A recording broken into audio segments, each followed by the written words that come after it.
ఓం అస్మద్గురుభ్యో నమః. శ్రీకృష్ణ పరబ్రహ్మణే నమః. ఓం నమో భగవతే వాసుదేవాయ. మైత్రేయుడు ఇట్లో చెప్పుచున్నాడు. గంగాయముల మధ్యదేశములో బ్రహ్మావర్తమున పుణ్యక్షేత్రమందు తమ ప్రాచీన కర్మలు ఫలముగా లభించిన భోగములను అనుభవించుచు తమ పుణ్యకర్మ ఫలముగా లభించిన సుఖమును కూడా దుఃఖము వలె అనుభవించుచు పుణ్యపాపమును అంతమొందించుకోవాలని దేనియందు ఆసక్తి లేక జీవితంను గడుపుచుండెను. అతని ఆజ్ఞ సప్త ద్వీపములలో అవ్యాహతముగా సాగుచుండెను. భగవద్భక్తులను బ్రాహ్మణులను అతడు సేవించుచు వారిని తన శాసనమునకు వసులుగా ఉన్నట్లు భావింపకుండెను. ఒకసారి అతడు మహాసత్రయాగము చేయవనని దీక్ష పట్టెను. అప్పుడు ఆ సత్రయాగములో దేవతలందరూ బ్రహ్మర్షులు మొదలగు వారందరూ వచ్చి సభలో ఉండిరి. బ్రహ్మర్షులు రాజర్షులు కూడా అచ్చట చేరి ఉండిరి. పూజ్యులకు వారందరినీ వారికి తగినట్లు రాజు ఆదరించెను. నక్షత్రముల మధ్య చంద్రుని వలె వారి మధ్య నుండి లేచి నిలిచెను. అతడు పొడవైన వాడు, బలిష్టమైన భుజములు కలవాడు, అందమైన నాసికాముఖము గలవాడు, సౌమ్యుడు, అందమైన దంతకాంతి ప్రసరించున్నట్లు మందహాసము చేయువాడు, విశాలమైన వక్షస్థలము, బలసిన నితంబము, సుందరమైన ఉదరము, సుడివలే లోతైన నాభియు గలవాడు, ఇంద్రియశక్తి గలవాడు, పాదములు ఎత్తు ఉండెను, తొడలు బంగారు కాంతితో ప్రకాశించుచుండెను, కేశములు సన్నగా వంకరగా నల్లగా నున్నగా అందముగా ఉండెను, శంఖము వంటి మెళ్ళగలవాడు, విలువగల 2 పట్టుబట్టలు దాల్చి ఉన్నాడు, సహజమగు కాంతి గలవాడు, నియమములో ఉండుటచే ఆభరణములను ధరించలేదు, కృష్ణార్జునమును ధరించినాడు, దర్భలతో కట్టిన పవిత్రమును వ్రేలికి ధరించినాడు, అతని కన్నులు ప్రీతితో ఎదుటివారిని చల్లబరుచునివిగా ఉండెను. ఇట్లు ఒప్పుచున్న ఆది రాజగు పృథువు ఆ సదస్సునంతను ఆనందింపచేయచ్చు. ప్రసన్నము అపశబ్దములు లేనిదియో గూఢమునగు మాటలతో అందరినీ ఆనందింపచేయచ్చు. అందరికీ ఉపకరించినట్లు ఈ క్రింది విషయములను చెప్పుచున్నారు. ఓ సభ్యులారా, మీకు మంగళముగు గాక. ఈ యజ్ఞభూమికి విచ్చేసిన మీరందరూ సాధువులు. మీరు అన్నిటినీ ఎరింగినవారు. మీకు నేను ఉపదేశింపగల జ్ఞానము గలవాడనగును కాను. కానీ నేను ఎరుంగదలిచిన దానిని మీ ముందు ఉంచి దాన్ని స్పష్టంగా తెలుసుకొనవలనని చెప్పుచున్నాడు. మీకు అభీప్సితమగు ధర్మము ఎరింగించుచున్నాను. భగవానుడు నన్ను ప్రజారక్షణము చేయవలనని ఆదేశించినాడు. వారిని దండము ధరించి శాసింప నియమించినాడు. నేను ప్రజలకు జీవికను కలిగింపవలను, రక్షింపవలను.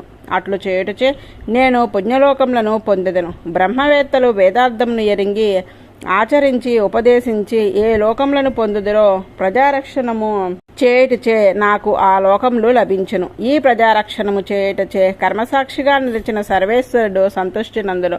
అందుచే వాణి అనుగ్రహంచే ముక్తి కూడా లభించును. ప్రజల నుండి పన్ను తీసుకునొచ్చు వారిని రక్షింపని రాజు, ధర్మాచరణను ప్రవర్తింపచేయని రాజు ప్రజల పాపమును తన పొందును. తనకు ఉండవలసిన జ్ఞానము, శక్తి, బలము, ఐశ్వర్యము తొలగిన వాడగును. కావున ఓ ప్రజలారా, మీరందరూ నా కొరకు నాకు పరలోకమును హితమును కలుగుటకు మీ ధర్మములు అసూయ లేని వారై ఆచరింపుడు. మీరు ఆచరించు ధర్మములను భగవానుని ప్రీతికై సమర్పింపుడు. నేను చెప్పిన మాటలను మీరు అనుమాదించినప్పుడు చేసిన వారికి, వారిని శాసించిన వారికి, చేయుచున్నప్పుడు అనుమతించిన వారికి కూడా ఫలము సమానముగానే లభించును.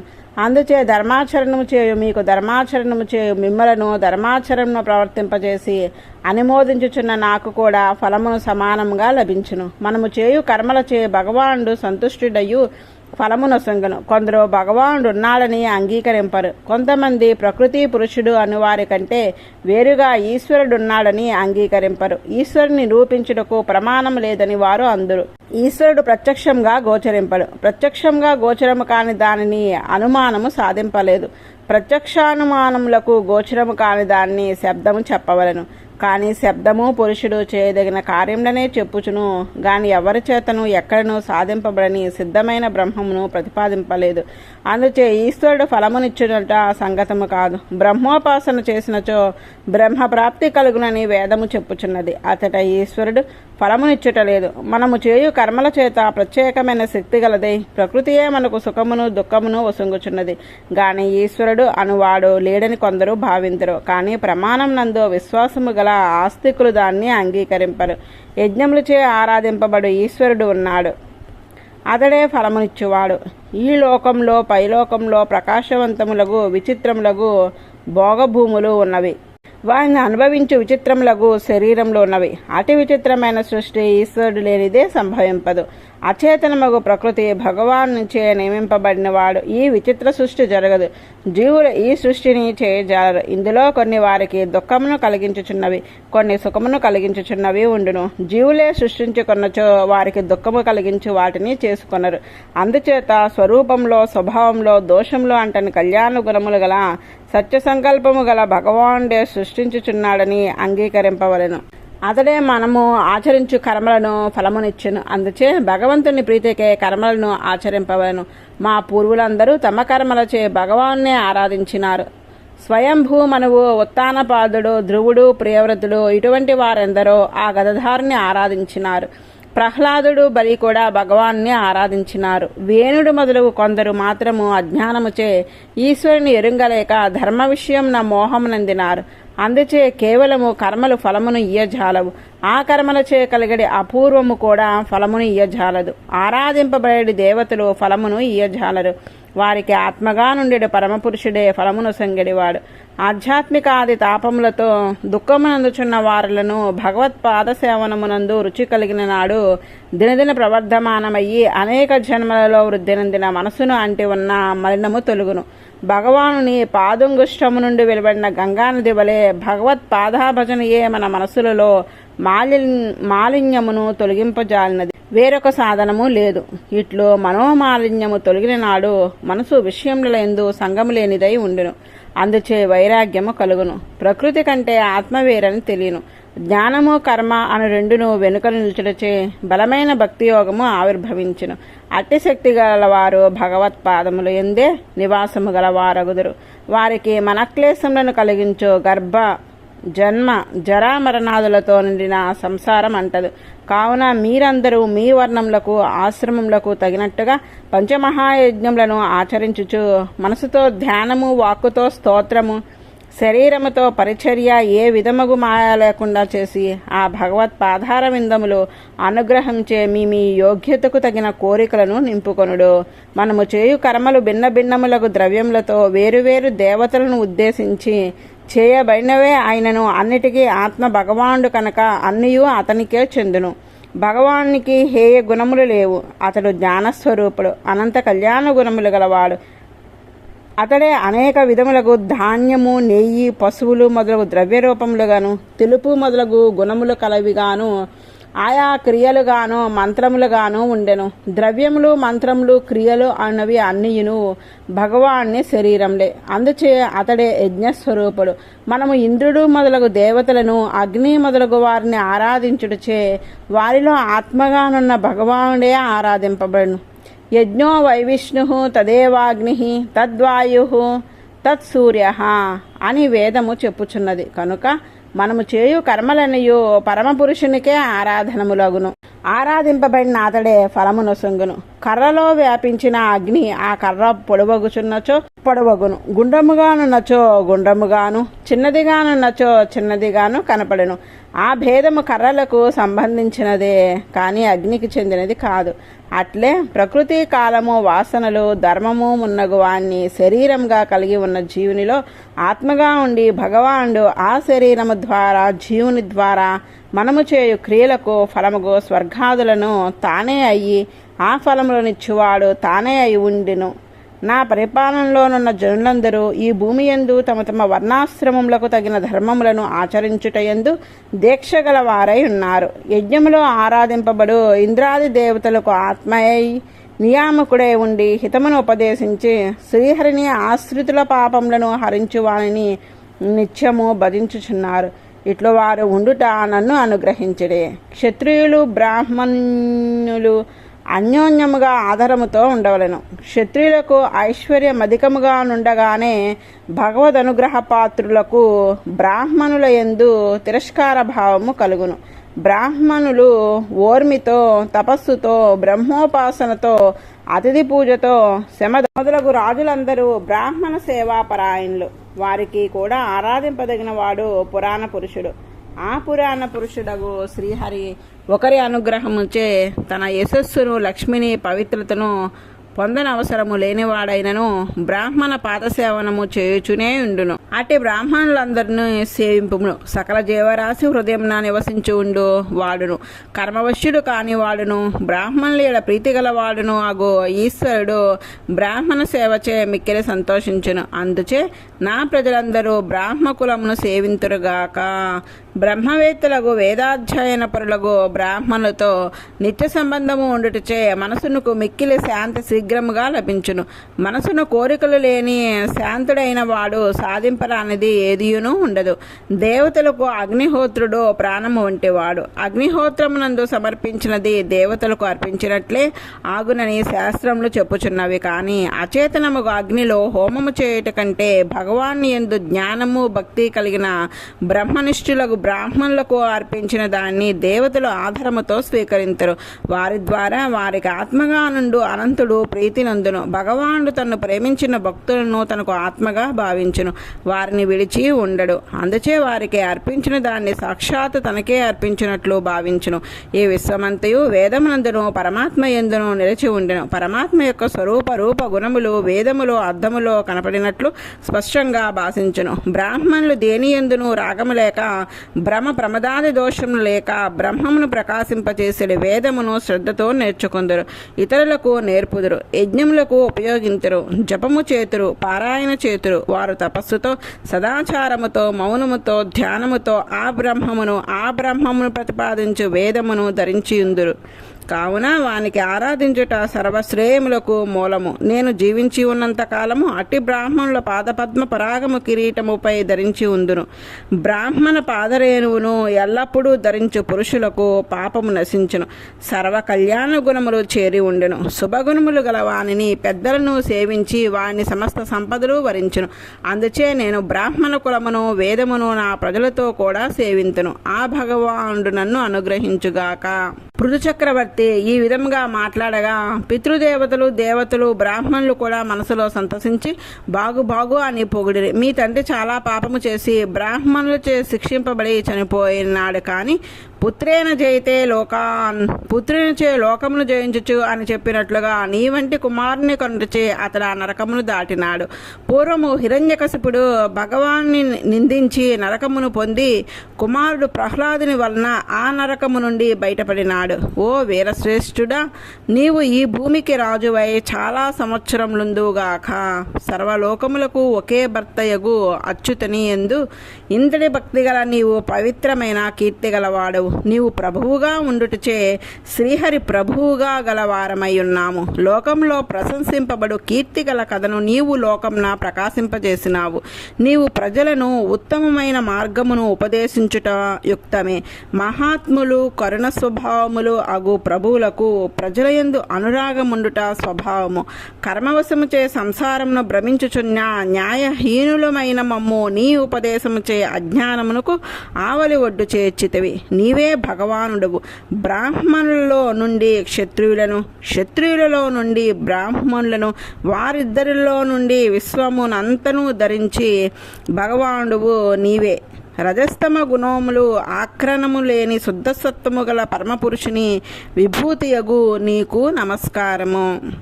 సనత్కుమారుని ఉపదేశము. ఈ విధముగా ప్రజలందరూ అధికమగు పరాక్రమము గల పృథువును ప్రశంసించుచుండగా అచ్చడికి సూర్యుని వంటి దివ్య తేజస్సుతో విరాజిల్లు నలుగురు మునులు వచ్చిరి. వారి తేజస్సుచే పైకి లేచిపో సిద్ధపడిన ప్రాణములను వారిని ఎదుర్కొని నమస్కరించి తనలో నిలుపుకొనెను. పెద్దలు వచ్చినప్పుడు లేచి నిలబడి వారికి స్వాగతము పలుకనచో ప్రాణములు లేచిపోవుంట, లేచి నమస్కరించి ఆదరించినచో ప్రాణములు మరలా వారిలో చేరునట.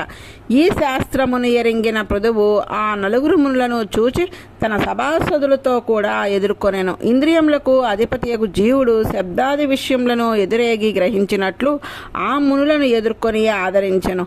వారి అందరి గౌరవముచే వినయముచే శిరసు వంచి వాడై వారికి ఆర్ఘ్యపాద్యములను సమర్పించి ఆసనమును చూపి తగినట్లు పూజించెను.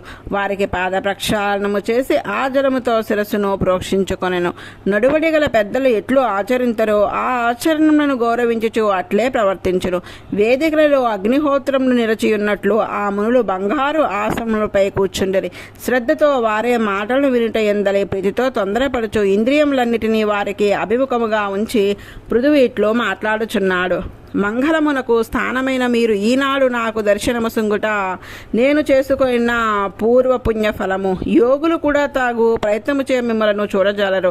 బ్రాహ్మణులను వారిచే ఆరాధింపబడే శివుడు విష్ణువు ఎవరిని అనుగ్రహించరో వారికి ఈ లోకంలో పైలోకంలో పొందరాని దేని ఉండును. లోకమంతటా మీరు ఎల్లప్పుడూ సంచరించుచునే ఇందురు. అన్నిటినీ చూడగలిగిన పరమాత్మను బ్రహ్మాదులు కూడా ఎట్లు చూడలేరో అట్లే మిమ్మల్ని ఎవరినూ కాంజాలరు. మీ వంటి సాధువులు ఏ గృహస్థులు ఇండ్లకే వారు వసంగిన జలమును తృణమును భూమిని ఆదరించరో ఆటి గృహస్థులు దరిద్రులైన సాధువులే. వారు ధన్యులు. అన్నిటినీ పవిత్రము చేయగల భగవానునికి సంబంధించిన భాగవతుల పాదము సోకని గృహములు పరిపూర్ణముగా సంపదలతో నిండిన వైనను సర్పములో నివసించే చందన వృక్షముల వంటివి. ఓ బ్రాహ్మణ శ్రేష్ఠులారా, మీకు స్వాగతము. మీరు బాలురు అయి ఉండియో మోక్షమునందు ఇచ్చగలవారు. జితేంద్రియులు మిమ్మల్ని చూచి మీరు ఆదరింప మోక్షమును కాంక్షించు మునులందరూ శ్రద్ధతో సాధనానుష్ఠానమును ఆచరించుచుందరు. ఇంద్రియములచే అనుభవించడి మేము చేసేది కర్మలచే దుఃఖములకు నిలయమైన సంసారంలో పడి ఉన్న మా వంటి వారులకు క్షేమము కలగనేరదు. మీరు కుశలమా అని అడుగుట అసంగతము. మీరు ఆత్మారాముల బుద్ధివృతులే మంచివి చెడువు ఆగు విషయములను ఆలోచించుచు సుఖమును దుఃఖమునకు కారణమవుచున్నది. మీరు ఆత్మయందే ఎల్లప్పుడూ బుద్ధి ప్రవృత్తులను నిలిపి చింతించుచుందురు. కావున మీకు విషయ చింతన ఉండదు. అందుచే మీకు కుశలమే తప్ప అకుశలము కలగనేరదు. కావున మిమ్ములను కుశల ప్రశ్నము చేయుట అవివేకము. మేము తాపత్రయముచే దుఃఖించుచున్న వారము. మీరు మాకు మేలు కోరువారలు. మీ ఎందుగల విశ్వాసముచే దీనులమై ఉన్న మాకు ఎట్లు తొందరగా క్షేము కలుగునని ప్రశ్నించుచున్నాను. ప్రశస్తముకు జ్ఞానము గల జ్ఞానులకు ఆత్మ అయిన వాడు వారి ఎడల ప్రీతి గలవాడు భగవానుడు అనుట సత్యము. భగవానుడే వారికి తన విషయమైన జ్ఞానమును సొంగును. భగవానుడే జ్ఞానును తన శరీరముగా పరిగ్రహించి తన భక్తులను మహారాజా, నీవన్నిటినీ ఎరుగుదువు, కానీ సర్వభూతములకు హితమును ఎరిగింపవన్నది సద్బుద్ధితో మమ్మల్ని మంచి ప్రశ్నను అడిగితివి. భోగములను అనుభవింపదలిచిన వారికి మోక్షమును పొందదలిచిన వారికి కూడా వారు కోరిన భోగ మోక్షములు లభించుటకు మొదటి మెట్టు సాధు సమాగమము. సత్సంగమే భోగమోక్ష సమాగమము. సత్పురుషులతో మాట్లాడు చేతను వారిని ప్రశ్నించుట చేతను ప్రాణులకు భోగము మోక్షము పొందుటకు తగిన ఉపదేశము లభించును. భోగములను కోరువారికి సత్పురుషులతో కలియుట, తర్వాత మాట్లాడుట, తర్వాత వారిని ప్రశ్నించుట, ప్రశ్నకు సమాధానముగా వారు భోగ సాధనములు ఉపదేశించుట, అసాధనమును ఆచరించుట అను వరుసలో భోగము లభించును. మోక్షము కోరువారికి సత్పురుషుల సంగమము, వారితో మాట్లాడుట, వారిని ప్రశ్నించుట, వారు భగవద్గుణములను వర్ణించుట, వారిని విని వాని యందు అనురాగం ఏర్పడుట అన్నవి వరుసగా జరుగును. మోక్షమునకు సాధనముకు భగవద్గుణశ్రవణమునందు నీకు అనురాగము ఎప్పుడైనను ఉన్నది. గుణశ్రవణమునందు ప్రీతిచే నీకు భగవాన్ని యందు ఏ నాడును తొలగని వేరొక ఫలమును కోరని భక్తి స్థిరముగా ఉన్నది. అదే మనసున కంటిన కషాయము వంటిదగు పుణ్య పాపకర్మ వాసనను అంతమొందించును. శాస్త్రములలో మనుషులు మోక్షమును పొందుటకు సాధనము భక్తియే అని నిశ్చయముగా సిద్ధాంతము చేసినారు. ఆ భక్తి పరబ్రహ్మము. సర్వేశ్వరుడు గుణత్రయరహితుడు భగవాన్ని యందు దృఢముగా ఉండవలను. భగవంతుని కంటే ఇతరములైన వాటి యందు సంగము లేకుండా ఉండవలను. దానిచే పరభక్తి, పరజ్ఞానము, పరమభక్తి అనేవి మూడును క్రమముగా కలుగును. భగవంతుని గుణముల యందు ప్రీతి కలిగిన వారిని ఎడతెగక స్మరించుట పరభక్తి. ఆ పరభక్తిచే మానసికముగా సాక్షాత్కారము కలుగును. అది ఏ పరజ్ఞానము. అటే పరజ్ఞానముచే రెప్పపాటు కాలము కూడా దాన్ని వదిలి ఉండలేని నిరతసేమగు ప్రీతి పరమభక్తి అది దృఢముగా ఉండవలను. అనగా మధ్యలో మరి ఒక విషయంను స్మరించకుండా నిశ్చలముగా ఉండవలను. కావున వేరొక విషయంను గూర్చిన ఆలోచన లేక మిక్కిలి ప్రీతితో భగవాన్ని ఎదురు దర్శించినట్లుగా స్మరించుటే పరమభక్తి. అదే మానవునకు క్షేమమును కలిగించు సాధనము. అట్టి భక్తి కలుగుటకు ప్రథమ సాధనము శ్రద్ధ. శ్రద్ధతో ఆ భగవాన్ని దర్శించుటను, వారి పరిచర్య చేయుట, వారిని గూర్చి ఎరుంగుటను చేయుచుండును. ఆ భగవానికి పరతంత్ర పవిత్రమై ఉండేది ఆత్మస్వరూపమును తెలుసుకొని భగవానికి పరతంత్రమై వాని కొరకే ప్రవర్తించుచుండెను. పవిత్రమగు ఆ భగవత్కథల్ని వినుచుండెను. భక్తితో భగవాన్ని సేవించెడు. భాగవతులను ప్రేమతో సేవించుచుండెను. ఆ క్రమముతో మానవుడు క్షేమమును పొందును. ఇట్లో భగవత్ ప్రీతి కలుగుటచే భగవంతుని కంటే ఇతరములకు ఇంద్రియములకు ప్రీతిని కలిగించే విషయములపై కోరికలపై మనసు లగ్నము కాదు. తత్వమును ఉపాయమును పురుషార్థమును ఎరుంగవలనని కోరికలతో ఆచార్యుని సేవించును. ఆచార్య సేవనముచే ఆధ్యాత్మిక శిక్షణ పెంపొందించి భగవత్ స్వరూప రూప గుణములను మననం చేయటయందు ధ్యానము చేయటయందు తొందర కలుగుచుండెను. తన శరీరముతో ఆచరించుడు కర్మలన్నిటినీ భగవత్ సేవ రూపముగా ఆచరించుచుండెను.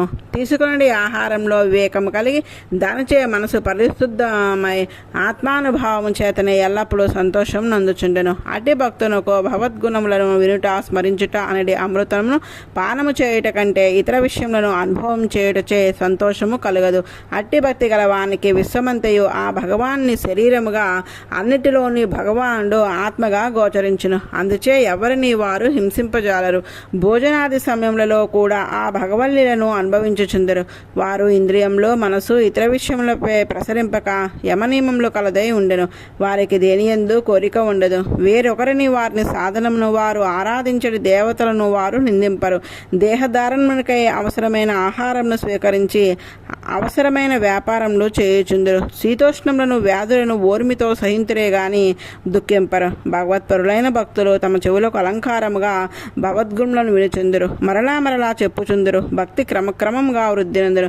దానిచే భగవంతుని కంటే ఇతరముల యందు సంగము తొలుగును. ఏ గుణములు లేని బ్రహ్మమునందు శీఘ్రముగా అనురాగం ఏర్పడను. ఇట్లు ఆచార్యులను ఆశ్రయించి జ్ఞానమును పొంది తత్వ విచారముచే వృద్ధినందిన భక్తిచే పురుషుడు జ్ఞాన వైరాగ్యములతో అతిశయమగు భక్తిని పొందును. దానిచే పంచభూతాత్మకముగు ఈ జీవుని శరీరము బీజము లేనిదగును. దేహ సంబంధము కలుగుటకు బీజము పుణ్యపాపములనేది కర్మలే కదా. జ్ఞానభక్తి వైరాగ్యములు వారిని దహించి వేయును. కర్రలను ఒక దానితో ఒకటి రాపాడగా అగ్ని పుట్టి ఆ కర్రలనే దహించినట్లు శరీరంలో ఉన్న జీవుని జ్ఞానము శ్రవణ మనన ధ్యానములచే వృద్ధినంది దేహమునకు మూలమైన పుణ్యపాప కర్మలను దహించి వేయును. ఈ విధముగా శరీర సంబంధము పోవును. దానిచే ఈ సత్వరజస్తమో గుణములు వానిచే కలిగడి ద్వేషాదులు కనపడకుండా పోవును.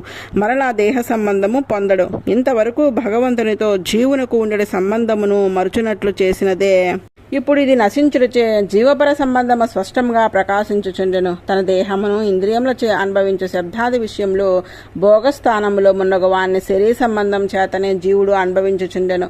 దేహ సంబంధము వీడిన నాడు ఇవి అంటావు. ఈ శరీర సంబంధము జీవునకు భాషించినంత కాలము జీవునకు పరమాత్మకు సంబంధం లేనట్లు కనపడను. విషయములను మనసులో ఆలోచించుట చేతనే విషయముల వైపు ఇంద్రియములు ఆకర్షింపబడును. బుద్ధి తాను పొందదగిన పురుషార్థము భగవత్ ప్రాప్తి అను అధ్యవసాయము నీయలేదు. నీటి ఒడ్డున ఉన్న ధర్మ మొదలగు దుబ్బులు ఒడ్డు నీటిచే మన్ను కరిగి పడుటచే ఎట్లు పడును అట్లే ఇంద్రియములు విషయముల వైపు పడుటచే మనసు కూడా పడును. భగవద్ విషయమును చింతించడే చిత్తము దాని నుండి జారిపోవును. ఆ ఉపాసనారూపముగు భగవత్ చింతనము తొలగినచో ఆత్మ పరమాత్మలో యథాత్మ జ్ఞానము జారిపోవును. అప్పుడు ఆ ఆత్మ పరమాత్మకే చెందినదనియో పరమాత్మ కొరకే ప్రవర్తించి చెడిదనియో భాషింపదు. తాను తనంత ప్రవర్తించినట్లు అనిపించును. ఇదే బంధమునకు మూలము. ఆత్మకు కోరి పొందదగిన సుఖము భగవానుడే. దాన్ని పొందుటకు తన స్వరూపము తనకు తెలియవలెను. తాను భగవత్ పరతంత్రుడనియో భగవద్ ఆజ్ఞచే భగవత్ కార్యము భగవత్ ప్రీతికై చేయుచున్నాననియో సంతతము స్వస్వరూపము భాషించుచుండవలెను. అది భాషించకపోవటయే ఆత్మ సుఖము నందకపోవటకు కారణము. తన స్వరూపము తాను సంతతము మన్నము చేసుకొనక విషయములను ధ్యానించుట చేతను వానితో ఇంద్రియములు కలియుట చేతను అనర్థము కలుగుచున్నది. ఇంద్రియములు శబ్దాది విషయములు పురుషుడు కోరి పొందవలసిన సుఖమునకు విరోధులు. అన్నిటికీ మూలము సమాధి అనగా తన స్వరూపమునే తాను సంతతము భావించుచుండుట. అది లేనిచో చైతన్యము కలిగి ఉండియు జ్ఞానము విజ్ఞానము కలిగి ఉండియో స్థావరత్వము పొందును. జ్ఞానమును మరుగుపరచుచున్నది అజ్ఞానము. తత్వములు స్వరూపమును వాస్తవముగా ఎరుంగలేకపోవట అదే ధర్మార్థ కామ మోక్షములని 4 పురుషార్థములను పొందకుండా చేయును. ధర్మార్థ కామములు 3 పురుషుడు కోరి పొందదగినవే, కానీ అవి కొంతకాలమే సుఖమును కలిగించును. నిత్యముగా సుఖమును కానీ అవన్నీ కాలరూపియగు ఈశ్వరునిచే ఒకనాడు నశింపజేయబడినవే కనుక క్షేమము లేదు, అవి స్థిరములు కావు. అందుచే ఓ రాజా, ప్రాణములు, ఇంద్రియములు, దేహము, మనసు అను వానితో కూడి ఉన్న స్థావర జంగమ శరీరములలో కూడిన క్షేత్రజ్ఞులు అనగా జీవులు ఆ శరీరంలోనున్న జీవుల లోపల ఉండి నియమించడి పరమాత్మ ఆత్మగా గల ఆత్మస్వరూపమనే సంతతము భావించుచుండవలను. ఏ క్షేత్రములను అనగా శరీరములను నాది అని భావించడి గృహ, పుత్ర, ధనాదులను నేను నాది అని భావించినట్లు చేసినది అజ్ఞానము. ఆత్మయే జ్ఞానము గలది. అదే శరీరేంద్రియాదులను, శరీరములకు చెందిన ధన గృహాదులను పాలించుచుండెను. అటు జీవరూపంతో తనకు తానే ప్రకాశించుచుండెడి ఆత్మకు ఆత్మయే ఉండేవాడు భగవానుడు. నేను అనేది జీవుడు భగవానుకు శరీరము వలె ఉండను కనుక నేను అనగా భగవానుడే అని భావించుచుండము. ఈ శరీరమందే జీవుడు పరమాత్మ కూడా ఉండుటచే ఈ జీవుడే పరమాత్మయను భ్రాంతి మాయచే కలుగుచుండెను. కానీ అందు జీవుడు కర్మచే జ్ఞాన సంకోచము వికాసము పొందుచుండెను.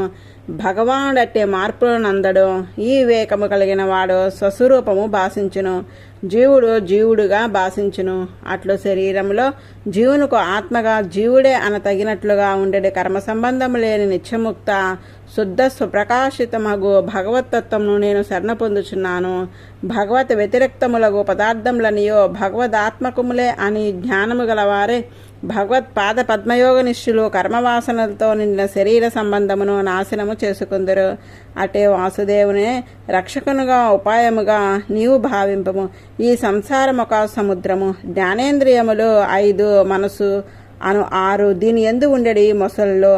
దాన్ని దాటవలనను కోరువారు భగవానుడు అనేది నౌకను ఆశ్రయింపవలను. ఆశ్రయింపని వారు ఈ సముద్రమును ఎంత కష్టపడినను దాటజాలరు.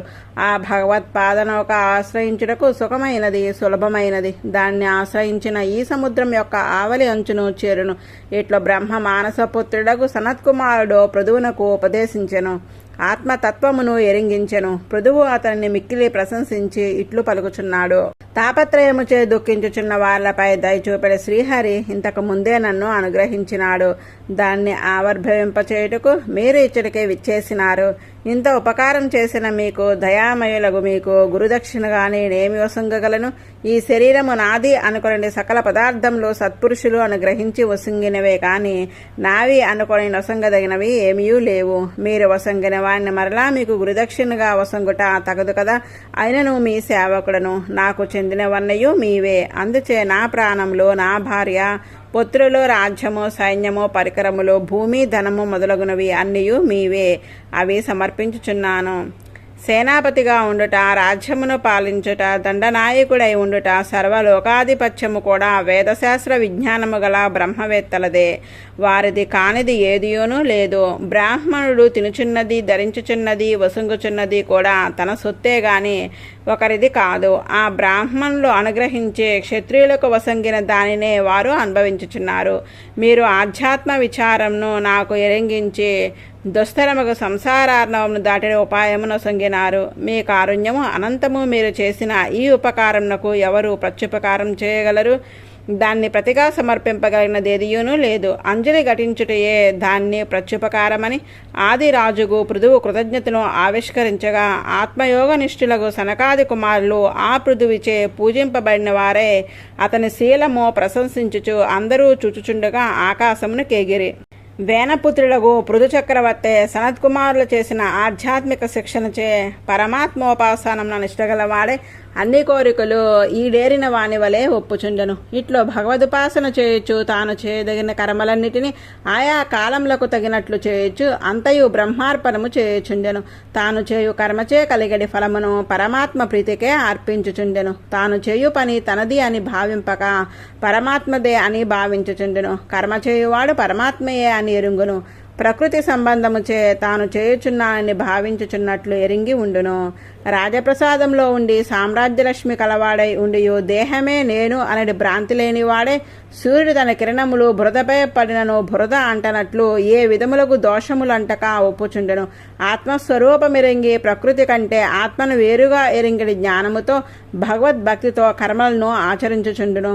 ఇట్లుండి అర్చి అనడి పేరుగల భార్యను పరిణయమాడి ఆమె యందు తనతో సమానులకు విజితాశ్వుడు, ధూమ్రకేశుడు, హర్వక్షుడు, ద్రవిణుడు, వృకుడు అనడి 5 కుమారులను కనెను.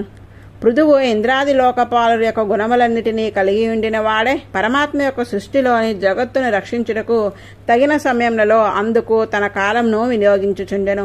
చంద్రుడు అందరకు ఆహ్లాదంను కలిగించును. అందుచే అతనికి సోమరాజు అని పేరు వచ్చెను. తన మనోవాక్కు కాయ వ్యాపారములతో సౌమ్యమగు గుణములచే ప్రజలను రంజింపచేయుడిచే పృథువునకు రాజు అని పేరు వచ్చెను. సూర్యుడు భూమి అందలి సారంను గ్రహించి మరలా వర్షరూపముగా వర్షింపజేయను. అట్లే ఇతడు కూడా ప్రజల నుండి ధనమును సేకరించి వారికే వినియోగించుచుండెను. అగ్ని వలె ఇతరులు ఆక్రమించుటకు వీలు కాకుండెను. ఇంద్రుని వలె జయించుటకు శక్యము కాకుండెను. ఓరిమిచే భూమితో సమానముగా ఉండెను. ఇంద్రుడు ఆకాశం నుండి వర్షించినట్లు అందరి కోరికలను వర్షించుచుండెను. స్వర్గము వలె అందరకు తృప్తినిచ్చుచుండెను.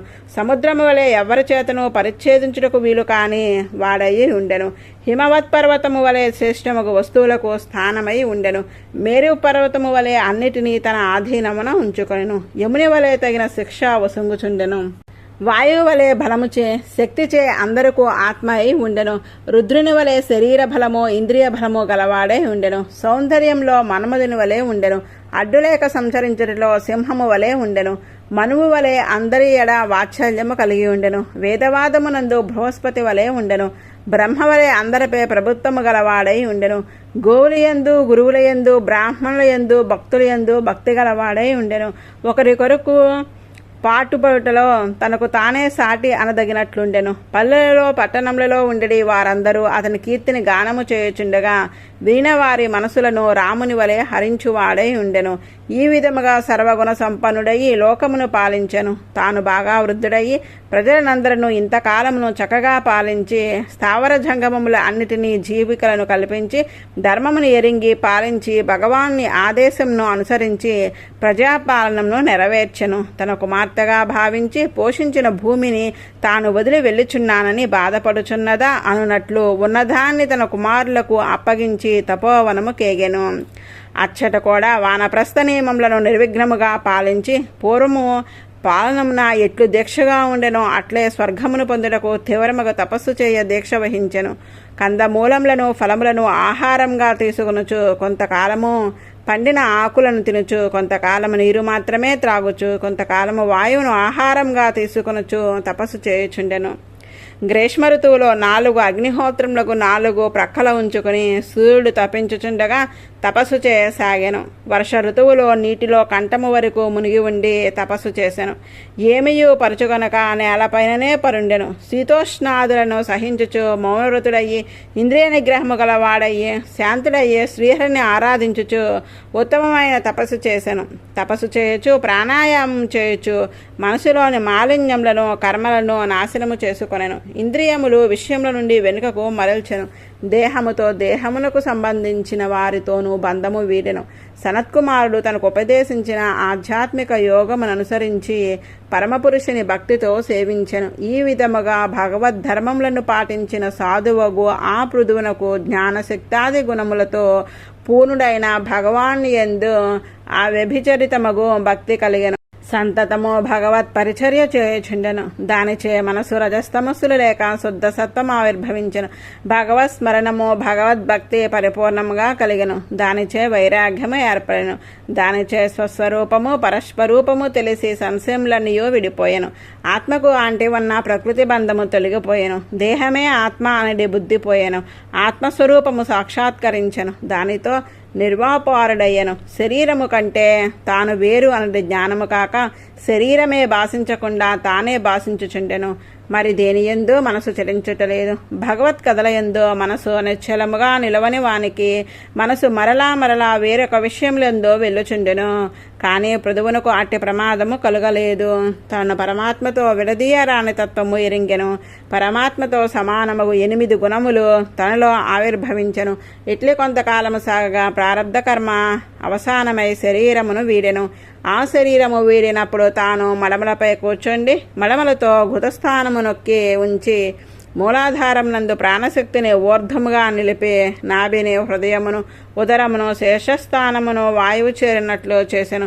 తన శరీరంలో నుండి వాయువును వాయువుతోను పృథ్వీ వికారముకు శరీరమును పృథ్వీతోను తేజస్సును తేజస్సులోను ఇంద్రియములను ఆకాశమునందును ద్రవమును జలమునందును లయమగునట్లు చేసెను. ఇట్లో కార్యవర్గమంతయు కారణములందు చేరినట్లు చేసి అన్నిటికీ కారణమగు ప్రధానము జీవుని యందుంచెను. అప్పుడు ఆ చిత్తమష్టితో కూడి ఉన్న స్వస్వరూపమును అనుసంధించుకొనెను. జ్ఞాన వైరాగ్య బలముచే పుణ్యపాప కర్మలన్నిటినీ తనను విడిపోవునట్లు చేసెను. పరమాత్మ ఆత్మగా గలవాడే 8 గుణములు ఆవిర్భవించిన వాడే స్వస్వరూపము ఆవిర్భవించే ముక్తుడాయను. ఆయన భార్య మహారాణి అర్చి అనునామె అంతవరకు నేలపై కాలు మోపి ఎరుగనది భర్తను అనుసరించి అరణ్యంనకు వచ్చినది. అడవిలో భర్త సేవ ఋషుల వలె దేహయాత్ర చేయొచ్చు శరీరము కృషించుచునను దుఃఖమునందు లేదు.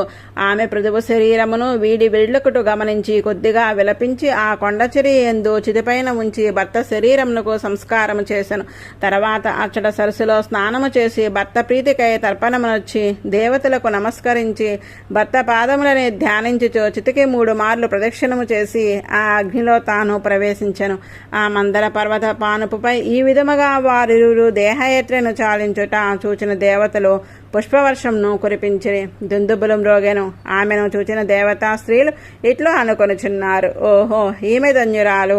రాజుల్లోకెల్లా శ్రేష్ఠురాగు పృథువును భర్తగా పొందినది. లక్ష్మీదేవియే రూపుదాల్చి యజ్ఞపతియగు శ్రీహరిని చేరినది. తన పాతివ్రత్య బలముచే పృథువును అనుసరించి పైలోకమున కేగుచున్నది. చూడు భగవత్ప్రాప్తికి సాధనము నివృత్తి ధర్మము అనగా ఫలమును సంగమును కర్తృత్వమును వీడి భగవదారాధన రూపముగా తన ధర్మమును తాను ఆచరించుట. అట్టి వారికి ఏది దుర్లభముగును?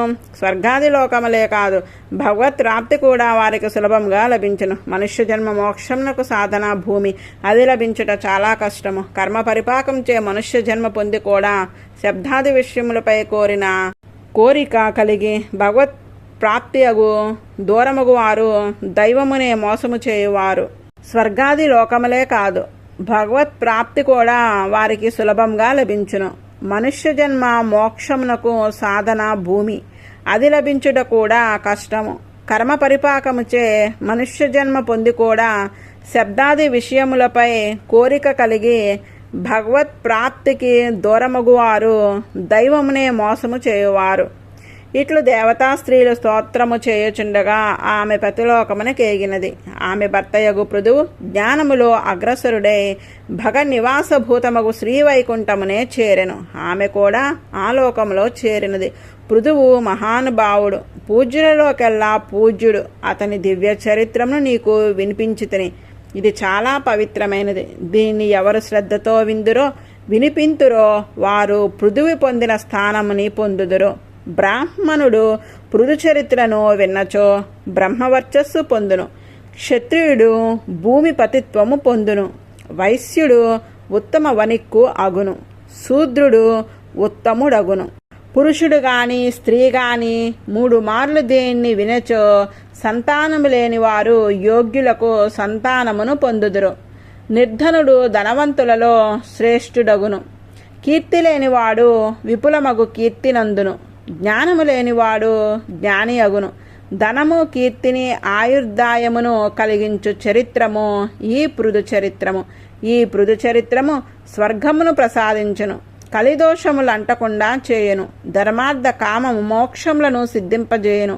విజయమునకు సిద్ధపడిన రాజు ఈ చరిత్రము వినిన శత్రురాజులు అతనికి లొంగి కప్పమును కట్టెదరు. ఈ చరిత్రమును వినిన వారికి భగవానుని కంటే ఇతరములగో విషయముల యందు మనసు లగ్నము కాదు, భక్తి కలుగును. ప్రతిదినము ఆదరముతో దీనిని వినినచో సంసార సముద్రమును దాటుటకు నావవలే భగవత్ పాదముల యందు నిశ్చలమగు భక్తి ఏర్పడును. పృథువు గతించిన తర్వాత అతని కుమారుడు విజితాశ్యుడు రాజాయను. అతడు తన సోదరులకు 4 దిక్కులను పరిపాలించుటకు సంగెను.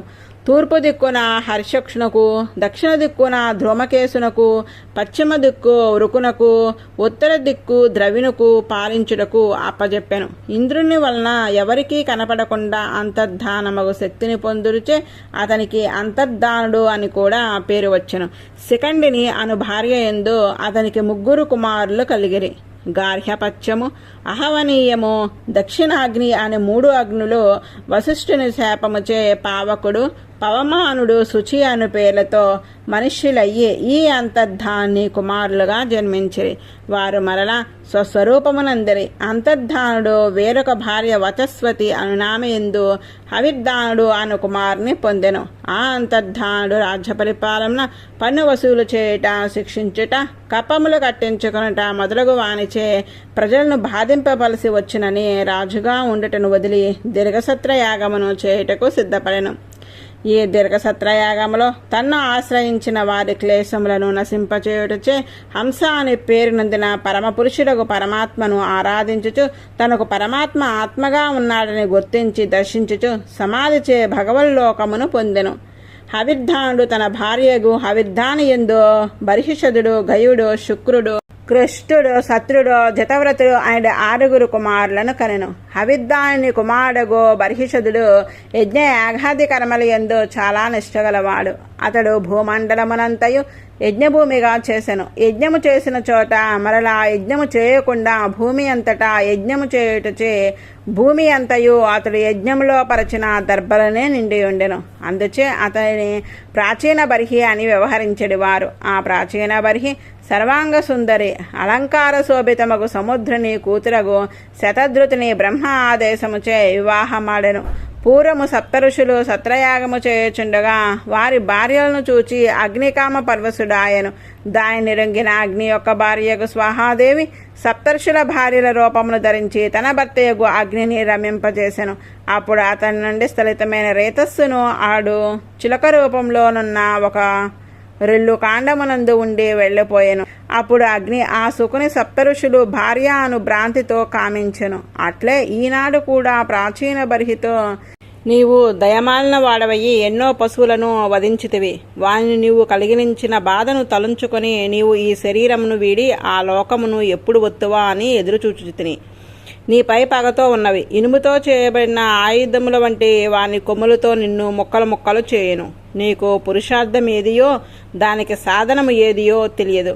అందుచే నీకు తత్వమును, హితమును, పురుషార్థమును ఎరిగించడి పురాతనమైన పురంజనోపాఖ్యానము అనేది చరిత్రమును చెప్పెదను, శ్రద్ధగా వినుము.